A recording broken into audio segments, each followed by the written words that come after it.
Hello everyone, welcome back to the channel and welcome to day 4 of स्वस्थ with Yog paper 2।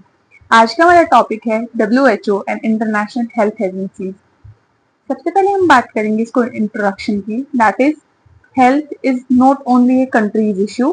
Due to globalisation health has become an international concern. Globalisation क्या होता है? The process by which countries become more connected and depend on each other.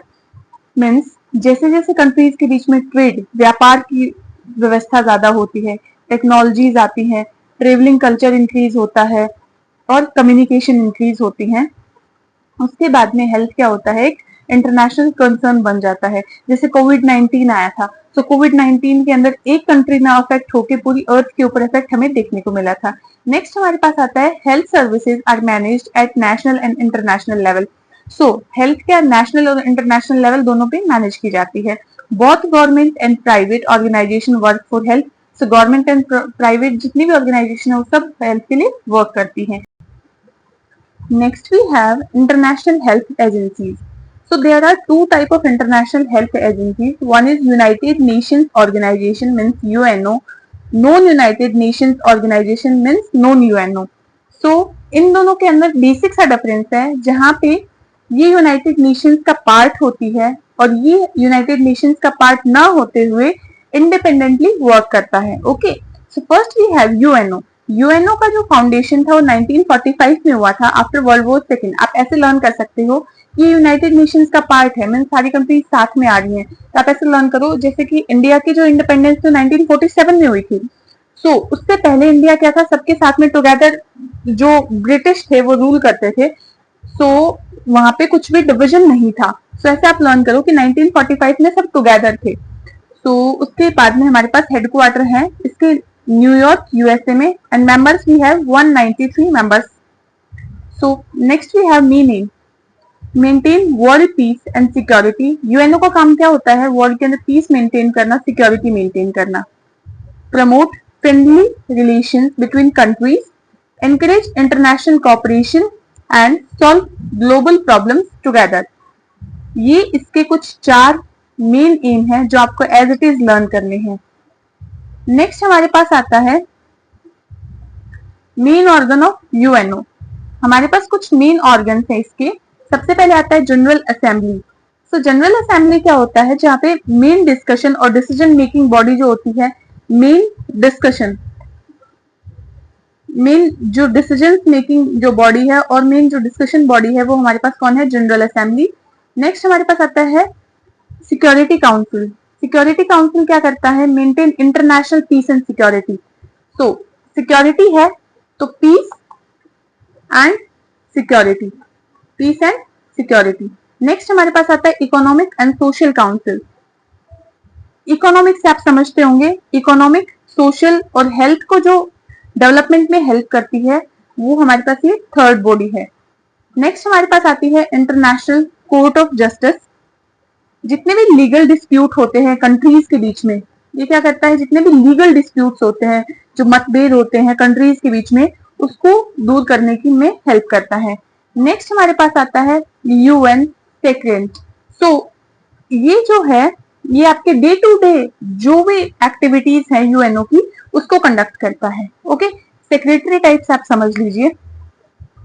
ट्रूशिप council, इसके अंदर क्या होता है कि supervise trust territories until they become self governing. जितने भी आपके पास जो टेरिटरीज हैं, जब तक वो सेल्फ गवर्निंग नहीं होती, उनकी खुद की गवर्नमेंट या फिर उनके पास प्रेजेंट नहीं होती, तब तक ये उनको क्या करता है? गवर्न करता है।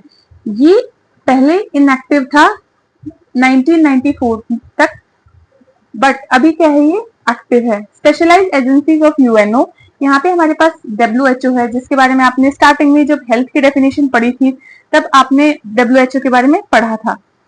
नेक्स्ट हमारे पास आता है UNICEF, UNESCO and World Bank. First we have World Health Organisation that is WHO. So WHO is a specialized health agency of United Nations. It is non-political. इसके अंदर कोई भी पॉलिटिक्स नहीं प्रेजेंट है, कोई भी नेता या फिर उपनेता कुछ नहीं प्रेजेंट होता है। एंड ऑटोनोमस, ये ऑटोनोमस है तो वर्क क्या करेगी? इंडिपेंडेंटली। हेडक्वार्टर हमारे पास कहाँ प्रेजेंट होता है? जिनेवा, स्विट्जरलैंड के अंदर। सो वन वर्ड में लर्न करेंगे, non political and autonomous body. Next we have WHO का जो कंप्लीट हिस्ट्री है, 5 मार्क क्वेश्चन के लिए इंपॉर्टेंट पॉइंट है। सो इसके जितने भी पॉइंट्स है उसके एमसीक्यू भी बनते हैं और 5 मार्क के क्वेश्चन भी। सबसे पहले हमारे पास आता है इन 1945 United Nations UNO was established. कब हुआ था यूएनओ का एस्टैब्लिशमेंट? 1945 में। स्टूडेंट्स यहाँ पे 1945 का एक और टर्म आया था जहाँ पे यूएनओ के अंदर का फाउंडेशन हुआ था, तभी हमारे पास किसका हुआ था? डब्ल्यूएचओ का। In 1945 UNO was established after second world war. ये मैंने आपको पहले लर्न कराया। To maintain global peace and security, UNO members countries proposed the establishment of an international health organization in 1945. So जो यूएनओ के जितने भी मेंबर्स थे, जितनी भी कंट्रीज थी, उन्होंने इसको प्रपोज किया, इसको प्रस्तुत किया कि एक ऐसी इंटरनेशनल हेल्थ ऑर्गेनाइजेशन प्रेजेंट होनी चाहिए जो इंटरनेशनली हेल्थ को मेंटेन करे। And international health conference was held in New York in 1946। 1946 के अंदर न्यूयॉर्क के अंदर हेल्थ कॉन्फ्रेंस हुई to draft the constitute of the proposed international organisation. इसके जो भी रूल्स रेगुलेशन थे उसको प्रपोज करने के लिए। On 7 April 1948 the constitution was ratified and World Health Organization was established with headquarters at Geneva, Switzerland. So इसके हेडक्वार्टर्स हमारे पास कहाँ प्रेजेंट है? Geneva, Switzerland. तो एक क्वेश्चन है, ये आपसे वाइवा में भी पूछा जा सकता है और एमसीक्यू के अंदर भी। 7 April is celebrated as World Health Day. Okay, आपको लर्न करना है। Membership is open to all countries. In 1948 WHO had 56 members. Okay, at present 2023 के अंदर हमारे पास 194 मेंबर्स जो है वो प्रेजेंट है। इसका ऑब्जेक्टिव क्या था? Attainment of highest level of health by all the people of the world. Means जो भी हेल्थ था उसे वर्ल्ड वाइडली मेंटेन करना। Next we have structure. The WHO consists of 3 principal organs. First we have World Health Assembly, Executive Board and Secretariat. So जो world health assembly है वो हमारे पास main governing body होती है। जितने भी डिसीजन होते हैं वो मेनली इसी के थ्रू मेंटेन किए जाते हैं। नेक्स्ट हमारे पास आता है कि इसकी जो मीटिंग्स होती है वो हर साल होती है, एनुअली होती है। कहाँ पे? जेनेवा में। नेक्स्ट हमारे पास आता है इसका रूल क्या है। जितने भी हेल्थ पॉलिसीज हैं उनको बनाना, या फिर हमारे पास जो डब्ल्यूएचओ का जो बजट है उसे एग्री करना, या फिर डायरेक्टर जनरल को अपॉइंट करना। ये इसके 3 मेन काम है। नेक्स्ट हमारे पास आता है एग्जीक्यूटिव बोर्ड। एग्जीक्यूटिव बोर्ड के अंदर हमारे पास क्या होता है कि इसमें जितने भी आपकी कंट्री के जो रिप्रेजेंटेटिव मेंबर्स हैं वो जाते हैं इस मीटिंग के अंदर, वो इस मीटिंग में प्रेजेंट होते हैं। और देखो world health assembly first point है, सो 1 साल में मीटिंग हुई। एग्जीक्यूटिव बोर्ड सेकेंड पॉइंट है, तो इसकी मीटिंग कैसे होती है? 2 साल में। ट्रिक से ऐसे लर्न करने की कोशिश किया करें। नेक्स्ट हमारे पास आता है कि इसके अंदर जितने भी आपके पास WHO और वर्ल्ड हेल्थ असेंबली के जितने भी आपके डिस्कशंस होते हैं, डिसीजंस होते हैं, उनको अप्लाई करना इसका काम होता है। और साथ ही साथ कोई भी महामारी की कंडीशन है, पेंडेमिक की कंडीशन है, ड्रॉट, सूखा है, कहीं पे फ्लड आ गई या फिर अर्थक्वेक आ गया, तो जितनी भी इमरजेंसी कंडीशंस है उसके अंदर इसका मेन रोल होता है। नेक्स्ट हमारे पास आता है कि it is headed by director general. Director general हमारे पास इसका हेड होता है। And director general WHO is the chief technical administrative officer of the organisation. तो हमारे पास जो डायरेक्टर जनरल है वो इसका चीफ हेड है हमारे पास। उसका काम क्या होता है? जो भी रूटीन वर्क होते हैं, डे टू डे एक्टिविटीज होती हैं, उनको करना। और साथ ही साथ जितने भी मेंबर्स हैं, जितने भी कंट्रीज हैं, उन्होंने जितनी भी हेल्थ की पॉलिसीज बनाई है, सो उनको लागू करने में, उनको टेक्निकली और एडमिनिस्ट्रेटिवली अप्लाई करने में ये हमारे पास हेल्प करते हैं। सो ये था हमारे पास WHO के बारे में। यहाँ पे इसके 6 रीजनल ऑफिसेज हैं जो साउथ ईस्ट एशिया के अंदर। साउथ ईस्ट एशिया में जो इंडिया है उसके अंदर हमारे पास न्यू दिल्ली के अंदर, एशिया का जो है वो न्यू दिल्ली के अंदर प्रेजेंट है, न्यू दिल्ली इंडिया के अंदर। अफ्रीका हमारे पास जिम्बाब्वे के अंदर प्रेजेंट है। America, Washington, USA। Europe we have Denmark. Eastern Mediterranean we have Egypt and western Pacific we have Philippines. तो आपको ये लर्न करना है। वेस्टर्न पैसिफिक के अंदर आप पी से पी फिलीपींस लर्न कर सकते हो, ई से ईस्टर्न, ई से इजिप्ट पे आप लर्न कर सकते हो। नेक्स्ट हमारे पास यूरोप के लिए, Europe we have Denmark and America की जो कैपिटल है that is Washington. Africa we have Zimbabwe. Okay, so इसके अंदर कितने मेंबर्स है कंट्रीज के अंदर? 11, 47 अफ्रीका के अंदर, और उसके बाद में America 35, Europe 53, eastern Mediterranean 21 and western Pacific 27, 6 regional offices and 194 member countries. इसका फंक्शन क्या है? फंक्शन ऑफ WHO जिसके वर्क है, WHO helps countries together to improve health. इतनी देर से WHO पढ़ रहे हैं तो हमें समझ आ चुका है कंप्लीट हेल्थ पे काम करता है। प्रिवेंशन कंट्रोल पे इम्प्रूव, देखो प्रिवेंट करेगा, कंट्रोल करेगा। प्रिवेंशन कंट्रोल के बाद में क्या होगा? हेल्थ का इंप्रूवमेंट होगा। हेल्थ का इंप्रूवमेंट होगा तो क्या होगा कि एक पर्सन की हेल्थ ठीक होगी तो पूरी फैमिली की ठीक होती रहेगी। तो support family health, protect environmental health. So family की हेल्थ ठीक होगी मीन्स उन्होंने अपना एनवायरमेंट भी अच्छा बना रखा है। So protect environmental health, collect and maintain health statistics. ये सब कैसे पता चला? जब हमने डाटा को कलेक्ट किया। Support medical and biomedical research, provide health information and publications, cooperate with other health organizations. So WHO is the directing, coordinating authority on all international health work. Other UN health agencies हमारे पास क्या आता है? UNICEF. So United Nations international children emergency fund, ये किसके लिए है? Children के लिए। हेडक्वार्टर न्यूयॉर्क यूएसए में। एस्टैब्लिशमेंट सबसे पहले हुआ था यूएनओ का, ओके उसके बाद में सबका एस्टैब्लिशमेंट स्टार्ट हुआ था। 1945 में वो हुआ था, तो 1946 में हमारे पास इसका प्रेजेंट है। मेन वर्क क्या होता है? Protect children health, support education, provide vaccination and nutrition, protect children right. UNICEF means safe, CV stands for the children. UNFPA, so United Nations Population Fund, headquarter हमारे पास न्यूयॉर्क के अंदर present है। Establishment 1974 में हुआ था। इसका मेन एम क्या था? जो मैटरनल हेल्थ है उसको मेंटेन करना, ensure safe pregnancy and safe child birth, support reproductive health and help young people achieve their full potential.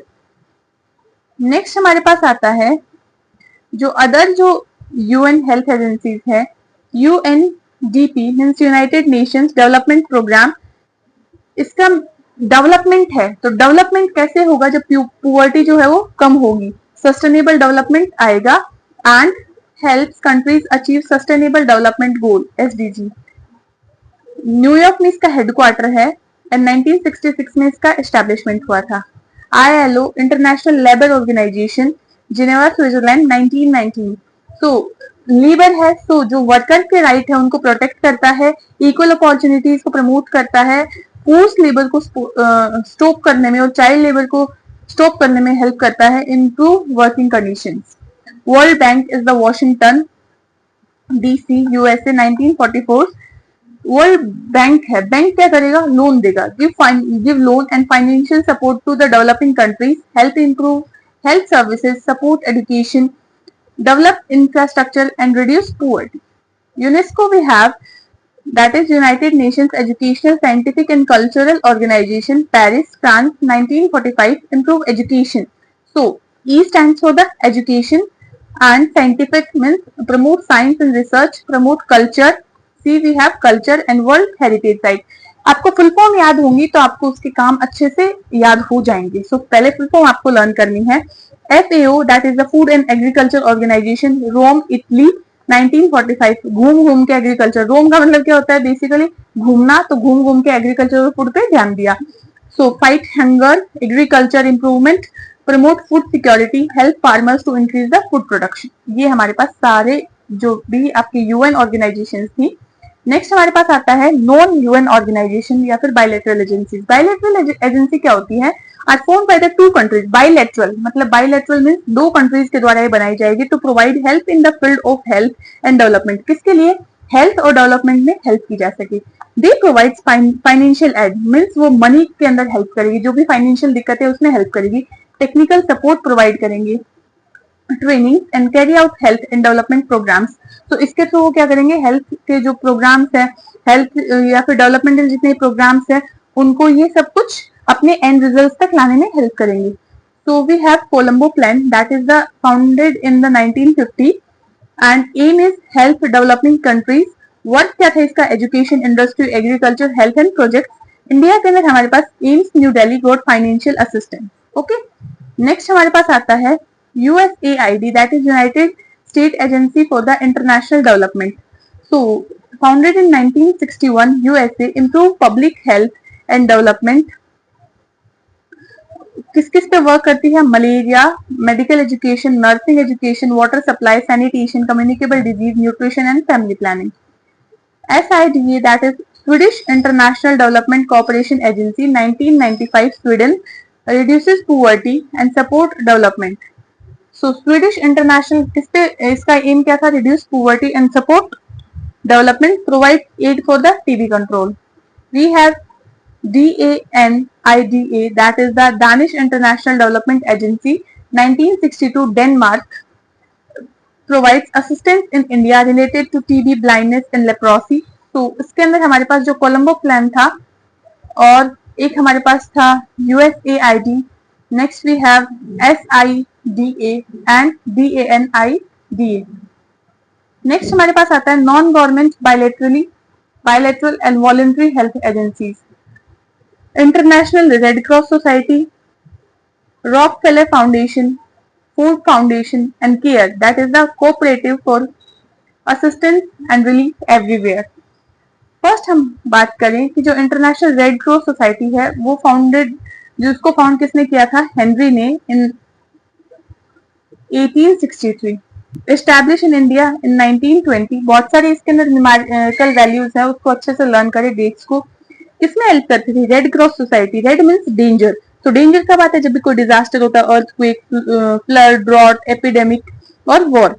Provide relief work in the form of milk powder, medicine, vitamin, dispensaries, maternity, child welfare centre, school and orphanage. So इसके अंदर ये इन सब चीजों में ये जितने भी है उसमें हेल्प करती है।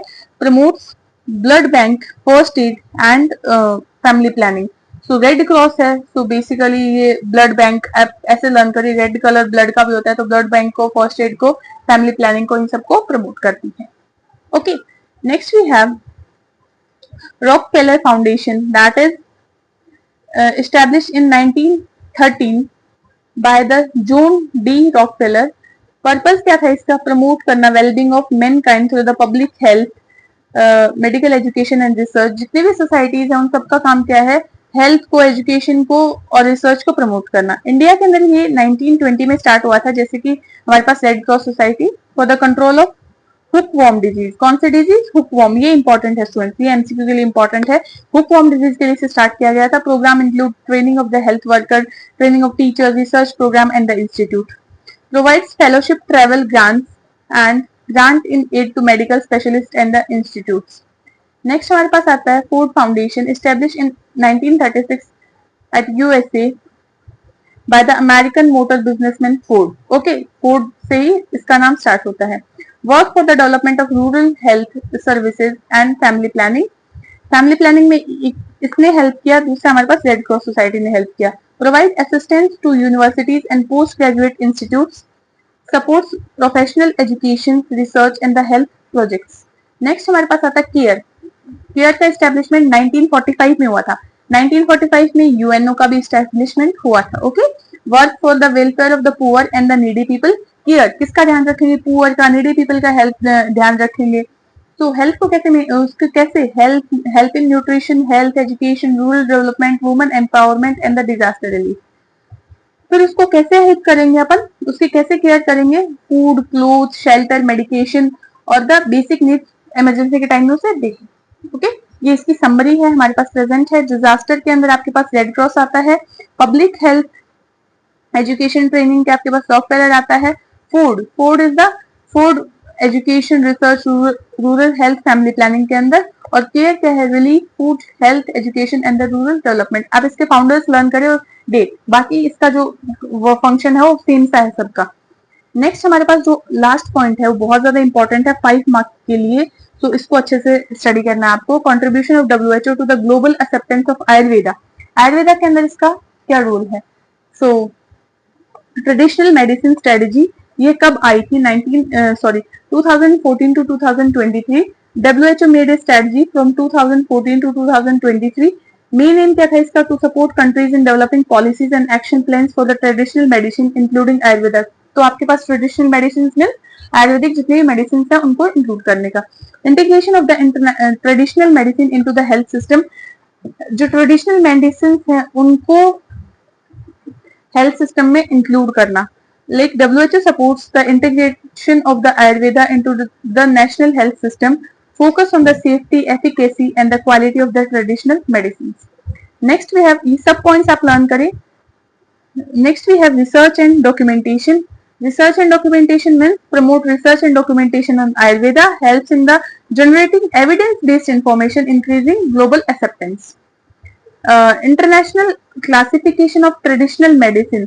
सो डब्ल्यूएचओ ने क्या किया था? ये international classification of traditional medicine को क्लासिफाई किया था ट्रेडिशनल मेडिसिन के लिए, जो कि हेल्प करता है हमारे पास help in systemic classification and the international comparison including Ayurveda. WHO guideline on the good manufacturing practice GMP पे for the herbal medicine in 2007। Herbal medicine 2007। Okay, सातों चीज हरी भरी ऐसे आप लर्न करना। Ensure quality, safety, proper manufacturing of the herbal and ayurvedic medication. Students ये जितने भी पॉइंट्स है सारे आपके पास आयुर्वेदा से रिलेटेड है, तो आप इसके जो इसके मेन पॉइंट्स उसको लर्न करें और सब पॉइंट्स आपको अपने आप याद हो जाएंगे। WHO benchmark for the training of Ayurveda means published in the February 2022. Update of 2010 version defines minimum requirement criteria for establishing training of Ayurveda, WHO members and the state. WHO Global Center for the Traditional Medicine, WHO GCTM, established in 19 April 2022 in Jamnagar, Gujarat, India. Focus ये important है काफी ज्यादा। Focus on research, innovation, sustainability and evidence to support the policies and maximize use of traditional medicine for the health and welfare. Okay. WHO International Standard Terminology of Ayurveda, published in January 2023, provides standard term for Ayurveda to support other standards, guidelines, regulations and integration into the health system. ये सारे point आपको अच्छे से learn करना है। सबसे पहले क्या किया गया? स्ट्रेटजी बनाई गई। स्ट्रेटजी बनाने के बाद में उसे क्या किया गया? इंटीग्रेट किया गया। स्ट्रेटजी बना दी इन्होंने, इनको 2014 से 2023 तक का टाइम लगा स्ट्रेटजी बनाने में। फिर इंटीग्रेट इन्होंने किया। इंटीग्रेट करने के बाद में क्या किया? रिसर्च और डॉक्यूमेंटेशन उसका स्टार्ट किया। रिसर्च डॉक्यूमेंटेशन को स्टार्ट करने के बाद में उनको इंटरनेशनली क्लासिफाई करना शुरू किया। इंटरनेशनली क्लासिफाई करेंगे तो कुछ गाइडलाइंस भी आएंगी जो कि गुड्स मैन्युफैक्चरिंग प्रैक्टिस के अंडर में आई। फिर उसके बाद में इसका क्या हुआ कि गाइडलाइन आने के बाद में ट्रेनिंग स्टार्ट करी। ओके, ट्रेनिंग स्टार्ट करने के बाद में इसका ग्लोबल सेंटर बनाया गया। ट्रेनिंग करने के लिए हमें ग्लोबल सेंटर बनाना होगा। फिर उसके बाद में इसे स्टैंडर्ड टर्मिनोलॉजी दी गई जो भी आपकी मेडिकेशन है उनको। सो ये स्टोरी के रूप में हमने लर्न किया। इसके बाद में नेक्स्ट पॉइंट हमारा है कि इसके जो नोट्स है वो अपने टेलीग्राम चैनल @DMS ब्लॉसम 1 पे मैं अपडेट कर देती हूँ। तो जैसे ही क्लास खत्म हो आप नोट्स भी एक बार रीड आउट कर लीजिए ताकि आपके जितने भी डाउट्स है वो क्लियर हो जाएं। ऐसे ही हम इस पेपर 2 को कंप्लीट करेंगे। तो अगर आपको वीडियोस पसंद आ रही हो तो please like share subscribe my YouTube channel. Thank you for watching.